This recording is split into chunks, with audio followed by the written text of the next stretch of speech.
Next है sulphur. तो sulphur में भी कैरियस मेथड को ही अप्लाई किया जाता है। तो यहाँ पे क्या होता है कि ऑर्गेनिक कंपाउंड को हीट किया जाता है कैरियस ट्यूब में, एंड वहाँ पे सोडियम पेरोक्साइड भी लिया जाता है और साथ में फ्यूमिक नाइट्रिक एसिड लिया जाता है। तो सल्फ़र प्रेजेंट जो रहता है उस ऑर्गेनिक कंपाउंड में वो ऑक्सीडाइज हो जाता है एंड कन्वर्ट हो जाता है सल्फ्यूरिक एसिड में, एंड जब इसमें ऐड किया जाता है बेरियम क्लोराइड तो ये कन्वर्ट हो जाता है बेरियम सल्फेट में एज अ प्रेसिपिटेट। फिर प्रेसिपिटेट को फिल्टर कर लिया जाता है, वॉश कर लिया जाता है एंड फिर उसको ड्राइड कर लिया जाता है।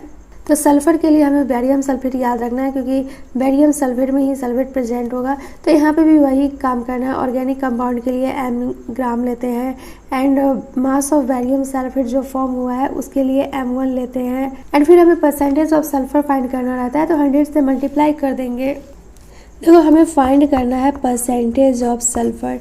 तो परसेंटेज ऑफ सल्फ़र के लिए फॉर्मूला क्या लिखेंगे, हमें बेरियम सल्फेट याद रखना चाहिए BaSO4। तो यहाँ पे सल्फ़र प्रेजेंट है तो ऊपर में हम जो परसेंटेज रहता है उसी का एटॉमिक वेट लिखते हैं। तो सल्फ़र का एटॉमिक वेट 32 होता है एंड BaSO4 का जो मॉलिक्यूलर वेट होता है ये होता है 233, एंड ऊपर में लिखते हैं BaSO4 का जो मास क्वेश्चन में दिया रहता है m1, एंड नीचे में ऑर्गेनिक कंपाउंड लिखते हैं m एंड इसको मल्टीप्लाई कर देते हैं 100 से।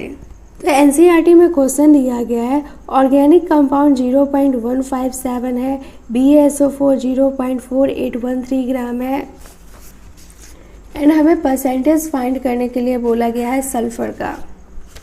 तो m1 की जगह पे क्या लिखेंगे कि कितना बेरियम सल्फेट प्रोड्यूस हुआ है। तो 0.4813 है तो यहाँ पे लिखेंगे 0.4813 है, एंड ऑर्गेनिक कंपाउंड का मास कितना है तो ये है 0.157। जब इसको मल्टीप्लाई करेंगे तो परसेंटेज ऑफ सल्फ़र आ जाएगा। एंड बेरियम का एटॉमिक वेट याद रखना, बेरियम का एटॉमिक वेट होता है 137, सल्फ़र का होता है 32 एंड ऑक्सीजन का होता है 16। तो 16 को 4 से मल्टीप्लाई करेंगे क्योंकि यहाँ पे 4 एटम है। तो यहाँ से BaSO4 का मॉलिक्यूलर वेट निकल के आ जाएगा 233। तो देख सकते हैं यहाँ पे 32 है, नीचे 233 है, ये ऊपर में m1 है, मतलब कि जो BaSO4 प्रोड्यूस हुआ है बेरियम सल्फेट, एंड नीचे में है ऑर्गेनिक कंपाउंड एंड इसको 100 से मल्टीप्लाई कर दिए हैं तो यहाँ पे परसेंटेज आया है 42%। नेक्स्ट है फास्फोरस। ऑर्गेनिक कंपाउंड को जब हीट किया जाता है फ्यूमिंग नाइट्रिक एसिड के साथ तो जो ये ऑर्गेनिक कंपाउंड में फास्फोरस प्रेजेंट रहता है वो कन्वर्ट हो जाता है फॉस्फोरिक एसिड में, मतलब कि फास्फोरस जो रहता है ये ऑक्सीडाइज हो जाता है, एंड ये फॉस्फोरिक एसिड में जब हम मिक्स करते हैं अमोनिया एंड अमोनियम मॉलिब्डेट तो ये कन्वर्ट हो जाता है प्रेसिपिटेट के फॉर्म में, एंड ये जो प्रेसिपिटेट रहता है ये होता है अमोनियम फॉस्फोमॉलिब्डेट जिसको कि बोलते हैं NH4 3PO4 12MO3। अगर अल्टरनेट वे में इसको लिखे तो ये तो हो गया इस वाला का पार्ट, एंड अब इसके लिए लिखे तो यहाँ पे दिया गया है कि अनदर वे में हम लिख सकते हैं फॉस्फोरिक एसिड जो होता है जब इसमें मिक्स किया जाता है मैग्नीशिया मिक्सचर, मतलब कि MgSO4 and aqueous NH3 mix करते हैं फॉस्फोरिक एसिड में तो ये प्रेसिपिटेट हो जाता है MgNH4PO4 के फॉर्म में, एंड जब इसको हीट किया जाता है तो हमें मिलता है Mg2P2O7। तो ये वाला जो दिया गया है ये Mgp2O7 के लिए दिया गया है, एंड ये जो परसेंटेज ऑफ फास्फोरस दिया गया है ये दिया गया है अमोनियम फॉस्फोमॉलिब्डेट के लिए। तो परसेंटेज फाइंड करने के लिए जैसे हैलोजन में किया है वैसे ही यहाँ पे भी करेंगे। देखो अब यहाँ पे हमें परसेंटेज ऑफ फास्फोरस फाइंड करना है, एंड यहाँ पे भी दिया गया है परसेंटेज ऑफ फास्फोरस। तो यहाँ पे दो थ्योरी बताया गया है तो दोनों के अकॉर्डिंग हम फास्फोरस का वेट निकालेंगे। अब अमोनियम फॉस्फोमॉलिब्डेट के लिए मॉलिक्यूलर वेट चेंज हो जाएगा एंड Mgp2O7 के लिए भी चेंज हो जाएगा। तो परसेंटेज पहले हम Mg2P2O7 के लिए देखते हैं। तो परसेंटेज हमें इसके लिए फाइंड करना है। तो यहाँ पे देख सकते हैं 2 फास्फोरस है तो जिसका परसेंटेज फाइंड करना रहता है उसी का एटॉमिक वेट लिखते हैं। तो यहाँ पे 62 आ जाएगा, एंड टोटल का मॉलिक्यूलर वेट देखें तो ये आ जाएगा 222। ऊपर में लिखते हैं कि कितना Mg2P2O7 क्वेश्चन में गिवन है, एंड नीचे में लिखते हैं ऑर्गेनिक कंपाउंड का मास कितना दिया गया है एंड उसको मल्टीप्लाई कर देते हैं 100 से। एंड इसके लिए भी परसेंटेज ऑफ फॉस्फोरस निकाले तो सेम ही होगा, क्योंकि ऊपर में लिखते हैं कि कितना मास प्रोड्यूस हुआ है रिएक्शन में अमोनियम फॉस्फोमोलिब्डेट का, एंड नीचे में लिखते हैं ऑर्गेनिक कंपाउंड का मास, एंड फिर मल्टीप्लाई कर देते हैं 100 से परसेंटेज फाइंड करने के लिए।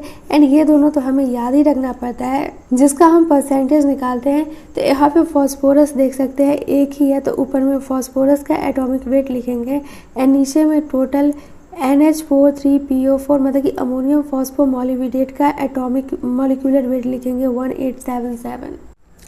देखो, अगर हमें परसेंटेज ऑफ फॉस्फोरस लिखना है तो NCERT में 2 एग्जाम्पल दिया गया है। एक दिया गया है NH4 3PO4 12 MOO3, इसको बोलते हैं अमोनियम फॉस्फोमोलिब्डेट। तो इसके लिए परसेंटेज ऑफ फॉस्फोरस लिखेंगे तो यहाँ पे फॉस्फोरस 1 ही है, तो जिसका परसेंटेज लिखते हैं उसका एटॉमिक वेट ऊपर लिखते हैं, एंड नीचे में इसका टोटल जो मॉलिक्यूलर वेट है वो लिखते हैं। तो इसका टोटल मॉलिक्यूलर वेट होता है 1877 ग्राम, तो यहाँ पे लिखेंगे 1877, एंड ऊपर में लिखेंगे कितना ये प्रोड्यूस हुआ है क्वेश्चन में। तो इसके लिए मान लेते हैं M1, एंड नीचे में लिखते हैं ऑर्गेनिक कंपाउंड M लिखते हैं, एंड इसको मल्टीप्लाई कर देते हैं 100 से। एंड सेकेंड जो दिया गया है एग्जाम्पल NCERT में वो Mg2O7 दिया गया है।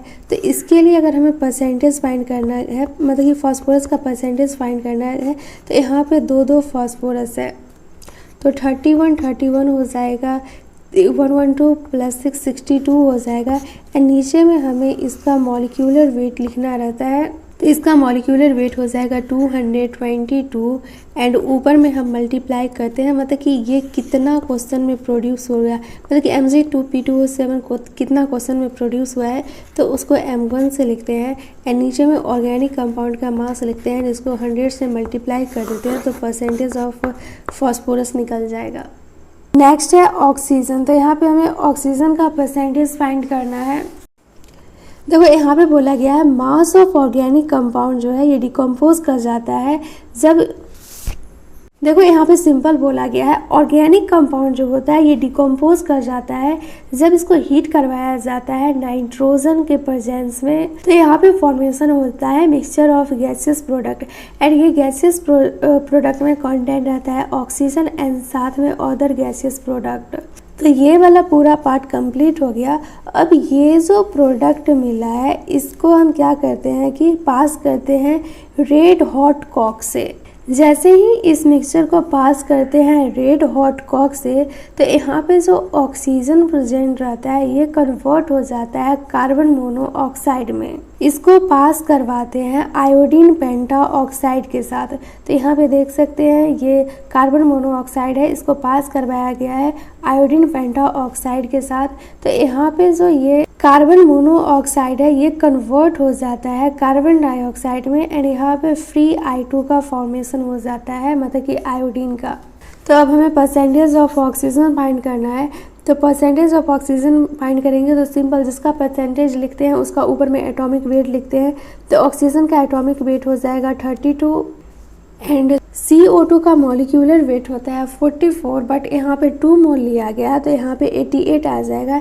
एंड ऊपर में लिखते हैं कितना अमाउंट में प्रोड्यूस हुआ है CO2, एंड नीचे में ऑर्गेनिक कंपाउंड का मास लिखते हैं, एंड इसको 100 से मल्टीप्लाई कर देते हैं, तो परसेंटेज ऑफ ऑक्सीजन आ जाता है। अब नेक्स्ट बोला गया है एलिमेंट जो होता है कार्बन, हाइड्रोजन एंड नाइट्रोजन ये प्रेजेंट रहता है कंपाउंड में, तो इसको डिटरमाइन किया जाता है जिस अपार्टस से, उसको बोलते हैं CHN एलिमेंट एनालाइजर, मतलब कि carbon, hydrogen, nitrogen element analyser. Analyser को रिक्वायर होता है वेरी स्मॉल अमाउंट में सब्सटेंस लाइक 1-3 मिलीग्राम, एंड ये डिस्प्ले